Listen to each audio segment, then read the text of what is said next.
여러분 아마 4월 9일 둘째 주가 부활주일입니다.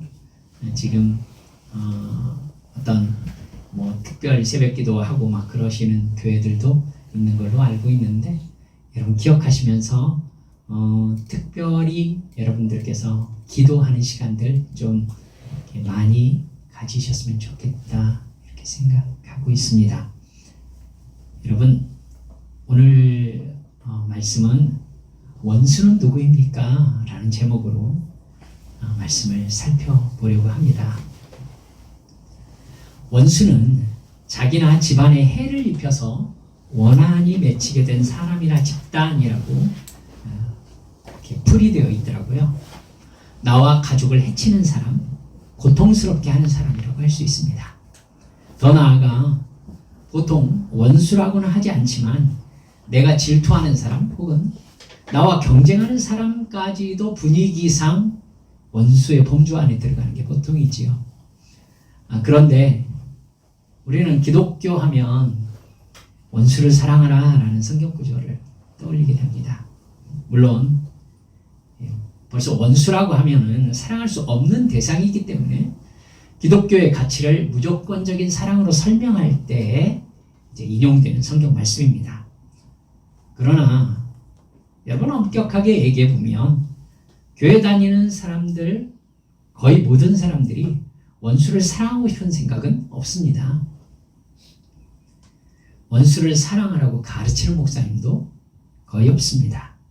더구나 여러분, 구약 성경에는 수많은 원수에 대한 이야기가 나오고 있고요, 하나님께서 원수를 이기게 해주셨다는 말도 상당히 많이 등장합니다. 원수를 이기게 해주시는 것이 하나님의 은혜의 범주 안에 들어가 있는데, 원수를 사랑하라는 예수님의 말씀은 언뜻 모순처럼 느껴지거든요. 마음 깊이 와 닿겠습니까? 더욱이 사실 교회를 다니는 수많은 사람들이 원수를 사랑하기 위해서 다니는 게 아니라 원수를 갚거나 원수를 이기는데 하나님의 도우심이 필요하다라는 말을 하고 싶은 건데요. 대표적인 예로 원수를 얘기했지만 원수의 개념을 확대하면요, 나를 힘들게 하는 모든 상황이라고 말씀드릴 수 있습니다. 그러니까 조금만 확대해 보면 내가 지금 힘든 상황 혹은 내가 바라는 그 어떤 것을 막고 있는 그 상황, 이 모든 것이 원수의 범주 안에 들어온단 말입니다. 그러니까 교인들의 모든 기도 제목에는 사실 원수의 개념이 들어있는 거예요. 이미 나를 고통스럽게 하는 모든 사람과 환경과 상황, 병과 가난 모두 원수처럼 여겨지고 제거해야 될 대상으로 생각되어집니다. 따라서 기도 제목 속에 그것을 없애주시라는 간구가 늘 있기 마련인 것이죠. 굳이 원수라고 표현하지 않을 뿐이지만요. 따라서 예수님의 원수를 사랑하라 라는 말씀은 본질적으로 우리에게 혼란스러운 말씀입니다. 내가 사랑해야 될 원수가 누구일까요? 사랑한다면 그게 원수인가요? 구약에 나오는 이스라엘의 원수를 갚아주시고 원수를 갚아달라는 기도를 들어주시는 하나님의 은혜, 어떻게 받아들여야 될까요? 구약에서는 원수를 갚고 신약에서는 원수를 사랑하라고 변경된 건가요? 히스기야 왕의 기도를 여러분 기억하실 겁니다. 히스기야 왕은 성전에 나아가서 사네립이 보낸 편지를 쫙 펴놓고 하나님 앞에 기도합니다. 보세요. 하나님의 땅을 짓밟으려 온 저 원수들을 주님, 저들에게서 우리들을 구원하여 주십시오. 여러분, 그 기도를 들으신 하나님께서는 아람 군대 18만 5천 명을 그냥 끝내버리셨습니다. 천사를 보내서. 여러분, 사네립은 본국에 돌아가가지고 친아들들에게 살해당했습니다. 이 상황 통쾌합니까? 우리의 상황과 어떻게 연결해야 되는 걸까요? 이런 문제를 해결하는 것이 우리가 성경을 바로 보고 해석하는 귀한 영적 깨달음이 될 거라고 저는 생각합니다. 내 원수가 누구인가를 확실히 결정하는 것이 어쩌면 내 기도의 방향성을 결정할 수도 있지 않겠나, 이런 생각 할 수 있게 되는 것입니다. 여러분, 먼저 이 문제를 확실하게 해결하기 위해서 이해해야 되는 것은요, 구약 성경과 신약 성경의 대상이 전혀 다르다는 사실입니다. 구약 성경에서 나오는 하나님의 말씀은요, 가나안 땅을 하나님께 선물로 받은 이스라엘 민족에게 주어졌습니다. 이스라엘은 하나님께서 하나님의 민족으로 선택하신 민족입니다. 그리고 그들에게 주신 가나안 땅은 하나님이 이스라엘 민족에게 주시는 땅입니다. 따라서 구약의 무대는 눈에 보이는 하나님의 나라입니다. 보이는 이스라엘의 왕은 하나님이십니다. 그러면 원수의 개념이 눈에 보이죠. 확실합니다. 보이는 이스라엘 나라를 침략해 들어오는 모든 이방 민족과 나라가 이스라엘의 원수임과 동시에 하나님의 원수가 되는 거잖아요.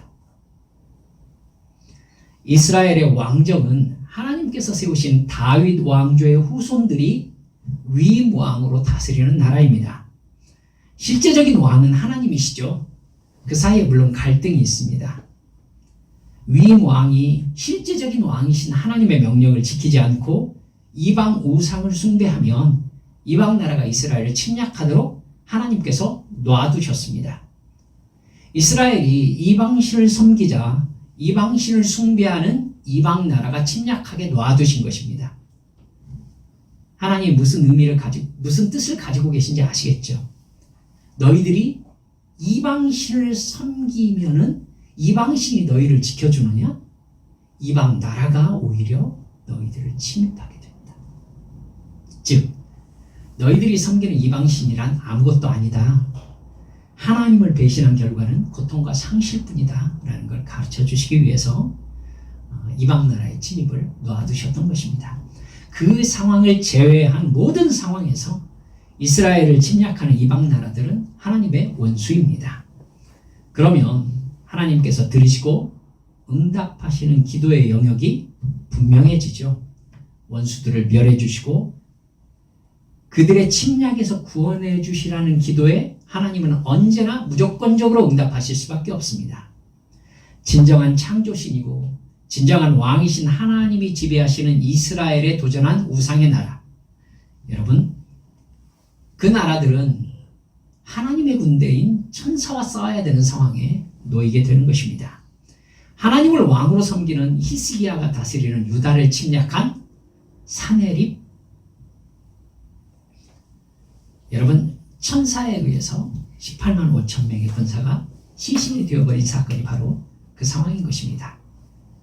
이사야 37장 36절에 나와 있지요. 그들이 하나님의 원수였고 그들을 멸해 주시라는 기도에 하나님은 당연히 응답하십니다. 여러분, 여호사밧 왕에게서도 찬송이 시작될 때 하나님의 군대가 이방 나라를 치는 것 여러분 살펴보셨죠? 이렇게 하나님이 보이는 이스라엘의 왕으로 다윗의 혈통을 보존하시는 시간이 언제까지인가요? 당연히 예수님이 오실 때까지입니다. 예수님이 오셔서 십자가 대속의 죽음으로 인간의 죄의 값을 치르시고 부활하시는 사건이 이루어진 다음에는요, 모든 상황이 바뀌었습니다. 모든 상황이 혈통적인 이스라엘, 즉 보이는 이스라엘의 왕정으로서의 사명이 끝난 것이죠. 예수님께서 율법을 완성하심으로써 율법의 제사와 절기와 의식의 법이 완전히 성취되었습니다. 그림자의 역할이 끝나고 실체가 등장한 것이죠. 예수님이 성전이 되시고 예수님이 어린 양이 되시기 때문에 보이는 성전 건물의 의미가 사라졌습니다. 그래서 성전은 돌 위에 돌 하나도 남지 않고 완전히 무너졌습니다. 여러분, 성경이 돌 위에 돌 하나도 남지 않았다라는 말을 강조하는 이유가 파괴가 처참했다라는 말, 여러분 완전한 파괴가 이루어져도 돌 위에 돌 하나도 남지 않았다라는 식으로 표현하진 않잖아요. 왜 그 말을 표현했겠어요? 여러분, 예수 그리스도로 말미암아 완전하게 성전의 역할이 완벽하게 끝났다는 의미예요. 세움의 의미가 아무 필요가 없을 정도로 성전 제사가 그래서 폐지되었습니다. 구약의 상황이라면 이스라엘을 침략하는 로마 군대를 어떻게 해야 돼요? 하나님의 천사가 완전히 멸절시켜야 되는 상황이잖아요. 지금 여러분, 우리가 살고 있는 지금 이 현대에 유대인의 절기와 안식일, 의식과 성전을 기독교인의 정체성과 연결시키면서 월절을 지켜야 된다? 율법을 지켜야 된다? 이렇게 말하는 모든 종교는요, 공부를 지독히 못했던 신학생이 만든 사이비 이단 집단입니다. 아주 공부를 대빵 못했을 거예요. 여러분, 따라서 예수님의 구원 사역이 끝난 후에는 이스라엘이라는 하나님의 나라 개념이 보이는 이스라엘 국가가 아니에요. 아시겠죠? 그러니까 예루살렘과 이스라엘을 성지라고 하면서 그곳의 어떤 변화가 세계사의 구원 역사와 관계가 있다라고 하면서 자꾸 세대의 어떤 연구를 하려고 하시는 분들도 성경을 잘못 알고 있는 것입니다. 여러분, 보이는 유대인의 혈통적 역사, 나라적 역사는 완전하게 끝났습니다. 여러분, 그 남아있는 유대인에 대한 하나님의 선택된 백성, 즉 구원 사역의 통로로 사용되었던 유대인을 긍휼히 여기시는 하나님의 마음, 로마서 9장 10장 뒤로 가면서 이렇게 사도 바울이 얘기하고 있죠. 그래서 언젠가 이스라엘이 회개할 것이다 라고 얘기한 부분이 분명히 있습니다. 여러분, 그 의미 외에는 없어요. 아시겠죠? 이제 이스라엘이라는 하나님 나라의 개념은 보이는 이스라엘 국가가 아닙니다. 이제 예수 그리스도의 십자가 대속의 죽음과 부활을 믿고 성령 충만함을 받아서 거듭난 하나님의 자녀들을 일컫는 말이 이스라엘입니다. 즉 영적인 의미로 전환된 것이죠. 따라서 오늘날 예수님을 믿는 우리가 하나님의 나라, 즉 영적 이스라엘인 것입니다. 그리고 우리의 지배자가 하나님이십니다. 우리는 하나님 나라의 법인 하나님의 말씀에 순종합니다. 그리고 실제적으로 눈에 보이는 하나님의 나라인 천국에 이르기까지 이 세상 사람들에게 예수 그리스도의 십자가 대속의 죽음과 부활을 전하는 사명을 감당합니다. 이제 우리의 죽음 이후에 우리는 우리의 눈으로 진짜 예루살렘, 새 예루살렘을 눈으로 보게 될 것입니다. 그 시간까지 죄와 사망의 법에 갇혀서 자기 만족과 유익을 추구하는 죄의 본성에 따라 살다가 지옥에 가는 사람들을 구원하는 것이 하나님께서 우리에게 주신 사명인 겁니다. 그 사명에 최선을 다하는 삶이 하나님을 사랑하는 삶입니다. 그 사명을 도와주시고 내가 하나님의 자녀로서의 정체성을 확실하게 지켜나가도록 인도해 주시기 위해서 성령님께서 내 안에 와 계십니다. 성령님은 내가 하나님의 자녀인 것을 확증하는 인감도장 같은 분이십니다. 성령님이 아니시면 우리는 우리 스스로 내가 하나님의 자녀라는 것을 인식할 수도 없을 뿐더러 그걸 증명해낼 수 있는 방법도 없습니다.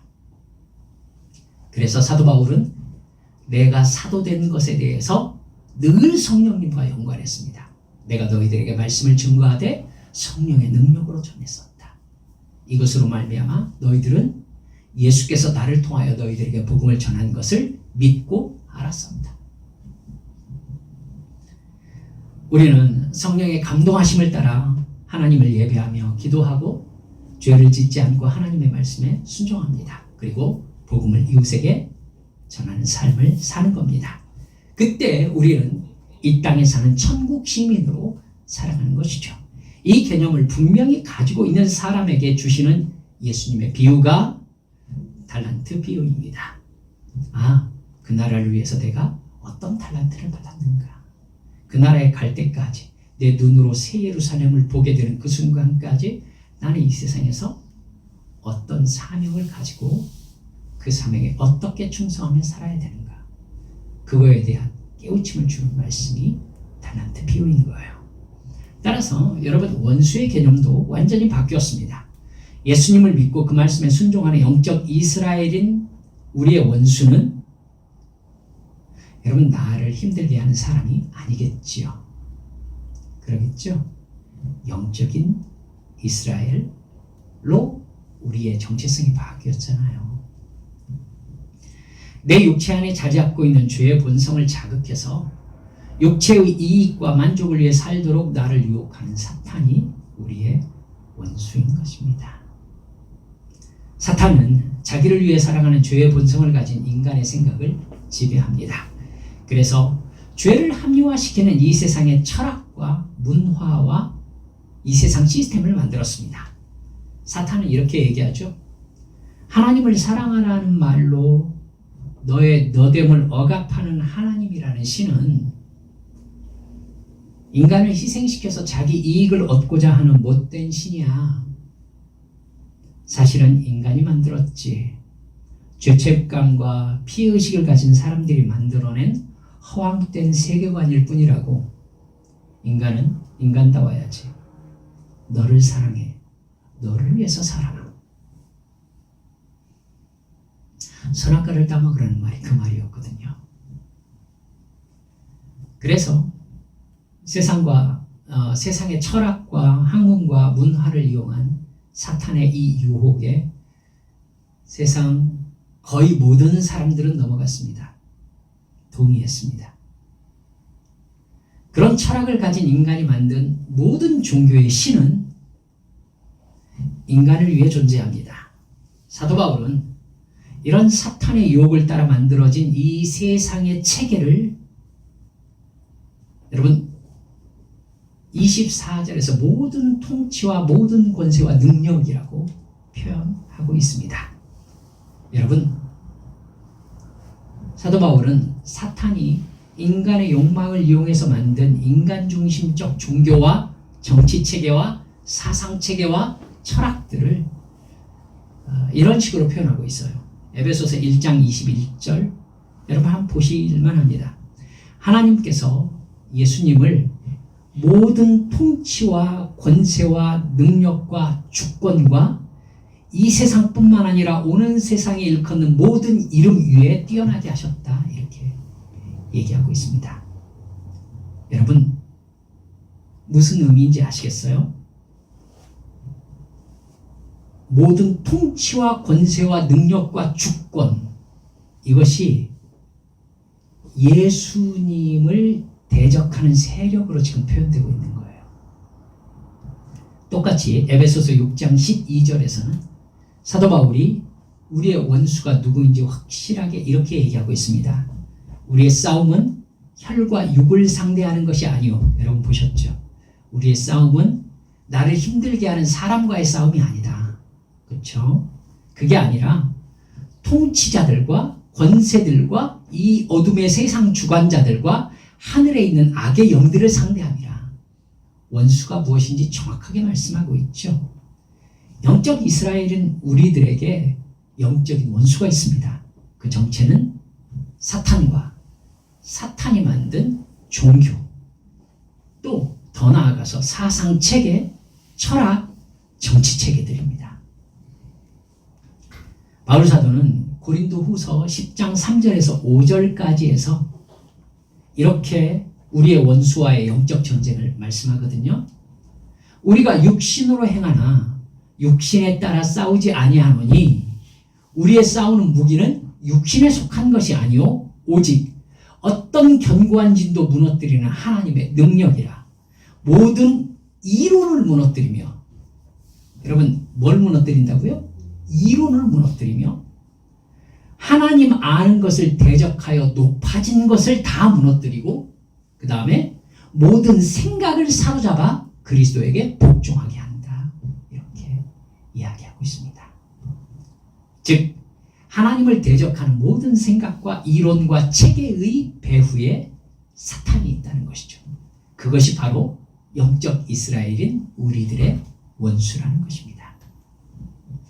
따라서 우리는 하나님의 존재를 부인하게 하는 진화론과 우상 종교 체계, 더 나아가 나의 소원을 이루기 위해서 교회와 나와, 그러니까 내 소원을 이루려고 교회에 나와가지고는 복을 비는 그러한 일반 종교로 타락한 사실 교회 체제,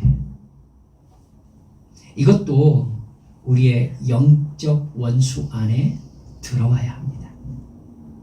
그건 교회 안에 존재하는 우상 종교니까요.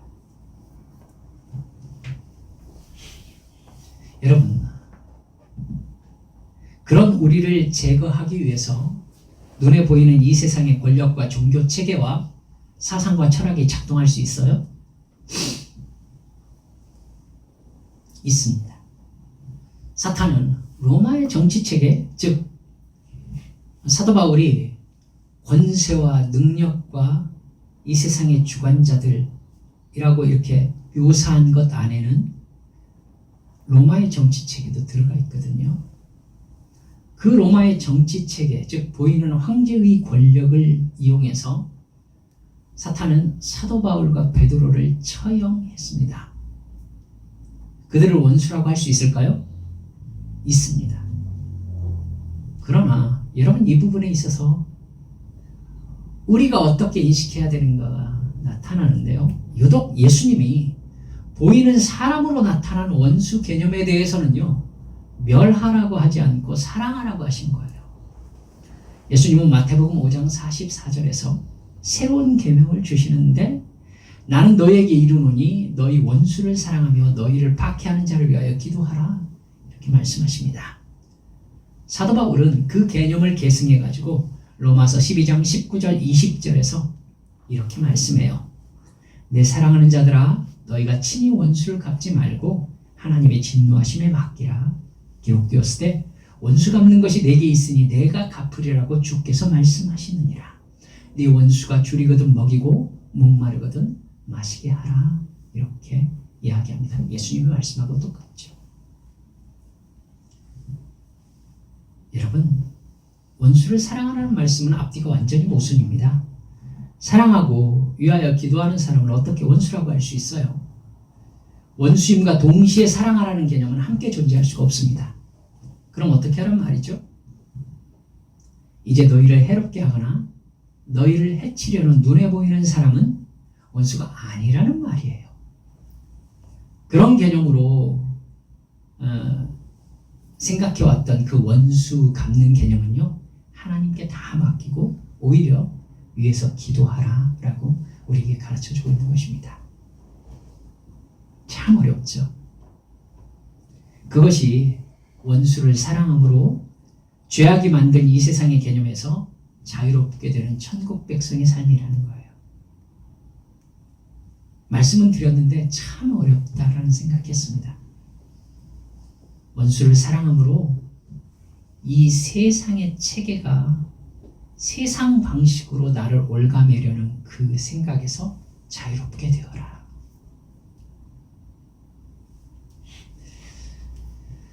여러분, 그래서 예수님도요, 원수에게 죽임을 당했지만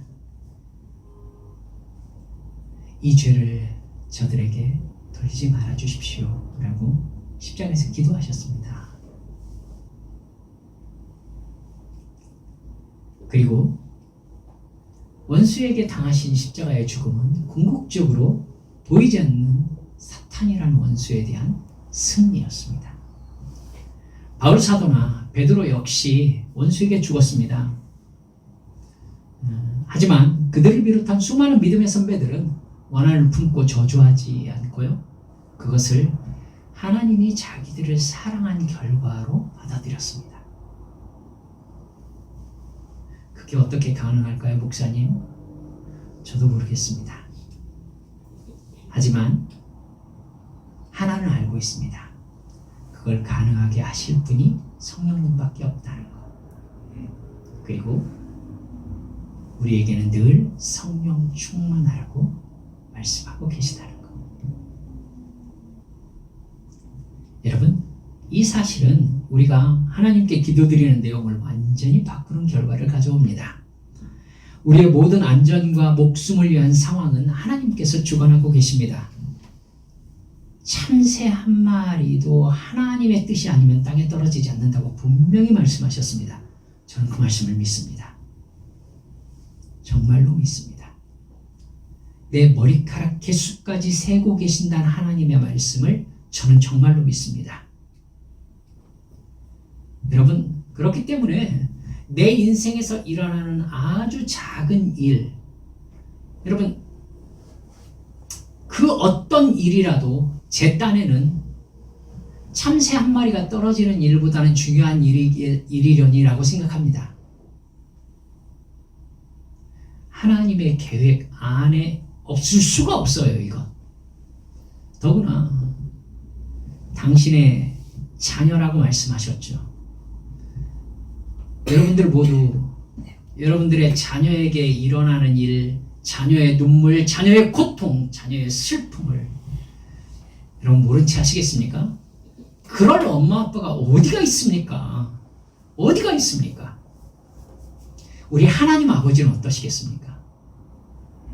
결코 아니죠.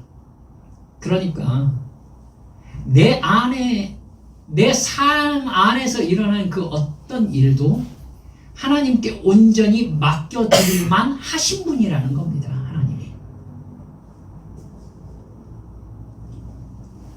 그렇게 하나님께 온전히 맡기는 것이 네 안에 가능하다면 너는 무엇도 할 수 있을 것이다. 나한테 맡기고 너는 사랑하기를 선택할 수 있을 것이다. 이렇게 말씀하시는 겁니다.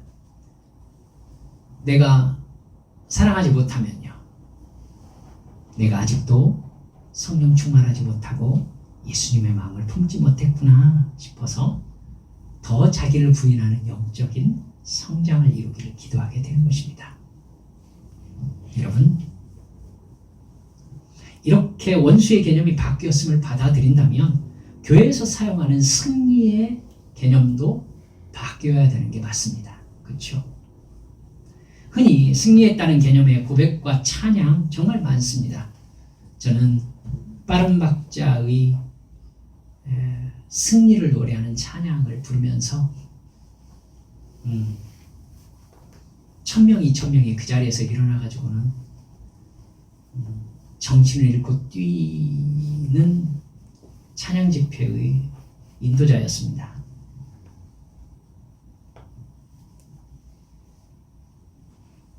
모든 것이 잘 될 것 같았고, 그리고 이제 삶으로 복귀하면 모든 어려움이 제거될 것 같았던 확신이 들었었습니다. 하지만 그게 정말 잘못 짚었다는 것을 알게 되기까지 오랜 시간이 걸렸습니다. 여러분, 흔히 우리는 승리의 개념을 내 사업과 인간관계와 이익과 만족을 방해하는 모든 상황과 사람에 대한 극복으로 받아들입니다. 나를 괴롭히던 상사에게 어려움이 닥치고 퇴직하면 주님이 나에게 주시는 승리로 받아들입니다. 사업의 어려움을 이기고 돈을 벌었다, 시험에 합격했다, 나를 힘들게 하는 사람이 제거되었다라는 의미인 거죠, 승리가. 물론 내 고통이 제거된 거 하나님의 돌보심일 수 있습니다. 그러나 성경에서 말씀하시는 승리의 궁극적인 의미는 성령님의 감동하심에 순종해서 결국 내가 죄에 빠지지 않았다. 빠졌던 죄의 굴레에서 빠져나왔다. 다시 죄를 반복하지 않는다. 이 세상의 성적 타락과 부유함의 맹목적인 추구, 그것을 성공으로 가르치는 세상의 철학과 사상과 분위기에 빠지지 않았다. 이게 바로 성경이 우리에게 말씀하시고자 하는 승리인 것입니다. 어떤 상황에서도 주님과 동행하면서 거짓말하지 않고 도둑질하지 않고 간음하지 않고 질투와 시기심에 잡혀가지고 미워하지 않고 이웃의 것을 탐내지 않게 되었다. 나는 거기로부터 마음을 지킬 수 있게 되었다. 승리인 것입니다. 어떤 상황에서도 주님의 사랑을 의심하지 않고 하나님을 예배하며 감사와 영혼 구원을 위한 기도를 드리고 복음 전도와 사명을 감당한다는 의미가 바로 승리의 의미인 것입니다.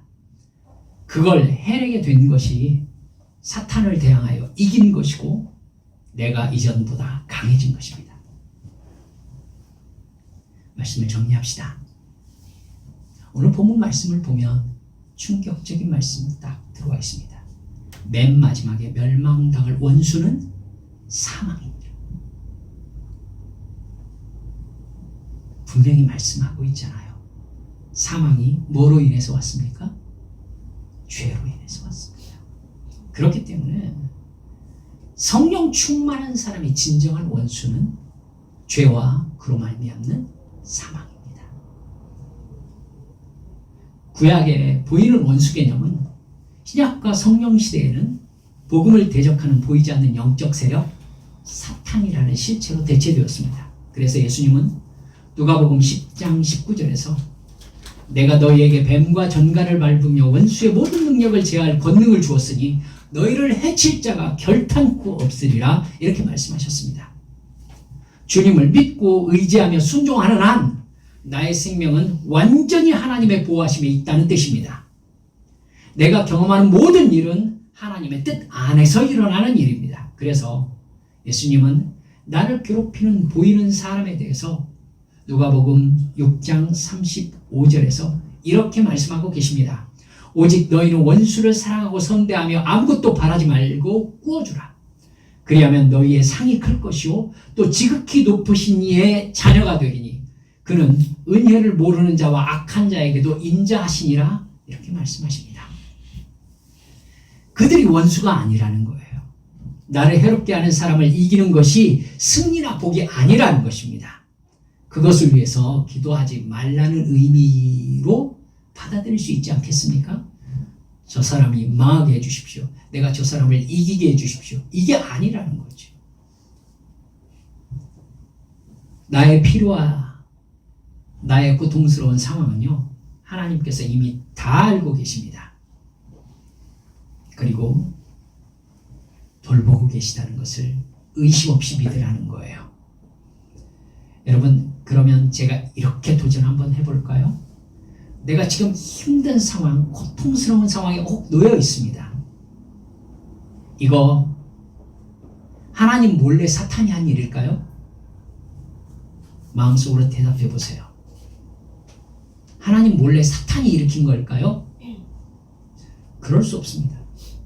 그럼 이거에는 여러분이 어떤 대답을 하실까요? 나의 슬픔과 고통과 이 아픔의 상황, 하나님이 기획하신 거일까요? 어떠세요? 하나님의 계획이실까요?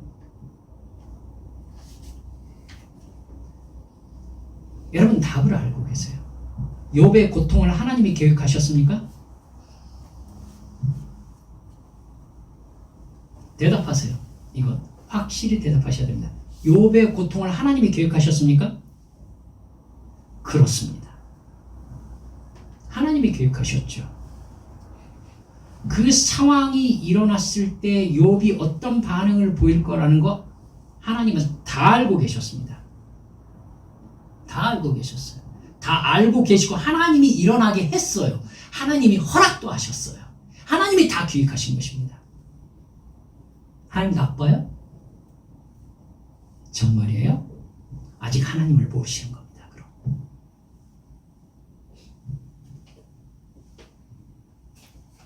여러분, 어떤 상황이 있든지 이 상황을 하나님이 계획하셨음을 잊지 마세요. 믿으세요. 근데 그 계획은 사랑임을 믿으시라는 겁니다. 하나님이 욥을 사랑하셔서 일으키신 일이었어요. 그걸 사람인 욥은 이해하지 못했어요. 그래서 내가 뭐 잘못했습니까? 이렇게 물었어요.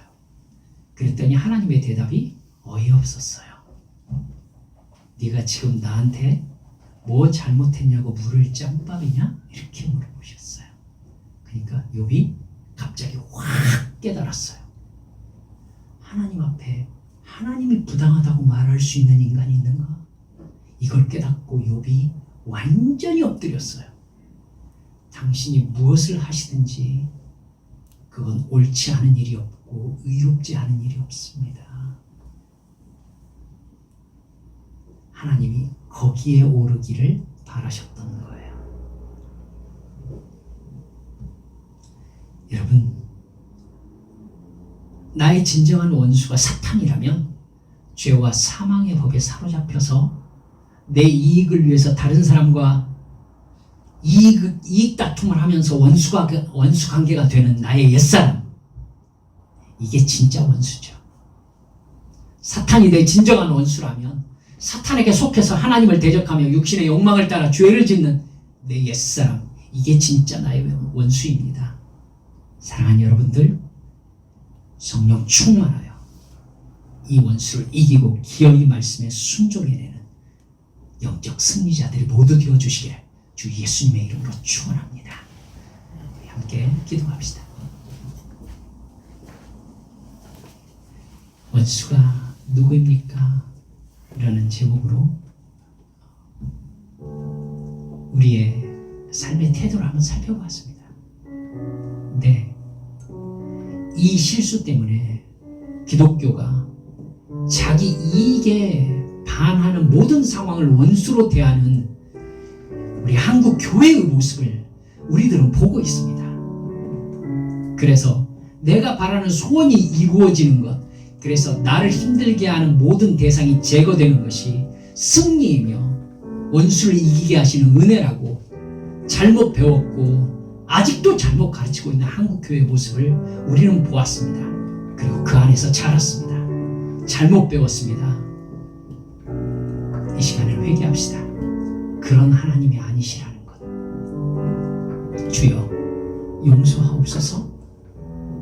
진정한 나의 원수는 육신의 욕망인 것을, 내 욕망을 자극해서 사람을 미워하게 만드는 것이란 사탄의 새, 제가 깨닫고 예수 이름으로 물리치고, 주여, 모든 것이 주님의 뜻임을 믿고 주님 손에 맡기고 나는 사랑을 선택할 수 있게 해주옵소서. 함께 기도하십시다.